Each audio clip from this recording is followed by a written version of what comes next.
জাতীয় পার্টির কার্যালয়ের সামনে পুলিশের সঙ্গে সংঘর্ষে গণ অধিকার পরিষদের সভাপতি নুরুল হক নূর আহতের ঘটনার প্রতিবাদ জানিয়ে গভীর রাতে অবস্থান কর্মসূচি পালন করেছেন সংগঠনটির নেতাকর্মীরা। শনিবার রাত ১টার সময় পটুয়াখালী জেলা প্রশাসকের কার্যালয়ের সামনে এই কর্মসূচি পালন করেন তারা।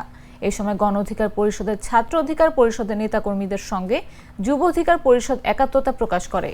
প্রতিবাদ সমাবেশে বক্তারা অভিযোগ করেন, সরকারের ইন্ধনে দেশের ভিন্ন মতকে দমন করতে পরিকল্পিতভাবে গণ অধিকার পরিষদের সভাপতি নুরুল হক নূরের ওপর হামলা চালানো হয়েছে। এর প্রতিবাদে সারা দেশে গণ অধিকার পরিষদের নেতাকর্মীরা বিক্ষোভে নামতে বাধ্য হচ্ছে। এ সময় তারা নুরুল হক নূরের ওপর হামলাকারীদের দ্রুত শনাক্ত করে গ্রেফতার এবং বিচারের দাবি জানান। অন্যথায় আরও কঠোর আন্দোলনের হুঁশিয়ারি দেন সংগঠনের নেতৃবৃন্দ।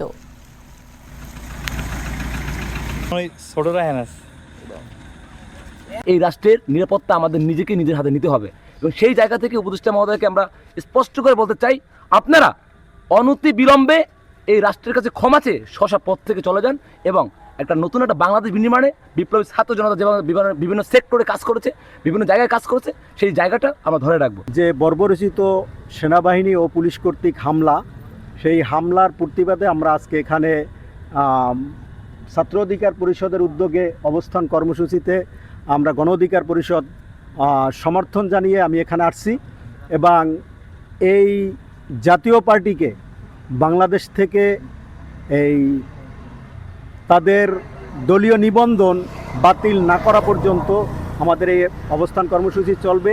আসলে এখানে একটা বিষয় স্পষ্ট যে প্রশাসন আমাদের নিরাপত্তা দেওয়ার কথা, সেইখানে সেই প্রশাসন যদি আমাদের কিংবা আমাদের দলীয় প্রধানকে গায়ে হাত দিতে পারে কিংবা হত্যার উদ্দেশ্যে, আমার মনে হয় হত্যার উদ্দেশ্যেই তারা তাকে আক্রমণ করছে। সেই জায়গা থেকে এই দেশের কেউই নিরাপদ না।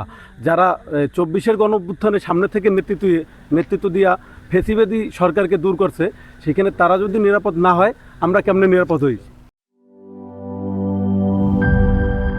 বান্ডেল থাকলে প্রতি সেনমানিতে টাকা বাঁচবে।